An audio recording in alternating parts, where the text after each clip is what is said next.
Yuhu, it's me again. At dahil Sunday po gani iyan na, diri po naton kalimtan na magpasalamat sa Ginoo. Yan, so kakatapos ko la po mag-asikaso, tag nagalakat na kami pakadto sa labas. Kaya syempre, adto man sa labas ang amon motor.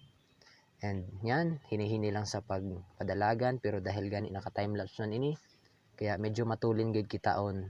And ginapagsumikapan ko gayud na maaga pagkadto sa church guys, kay syempre damo-damo pa man kita sin i-set up like laptop, projector, mixer, amplifier, microphones, and sa tanan na kailangan i-set up pa. Kaya ginapagsumikapan ko gayud na maging maaga maabot sa simbahan.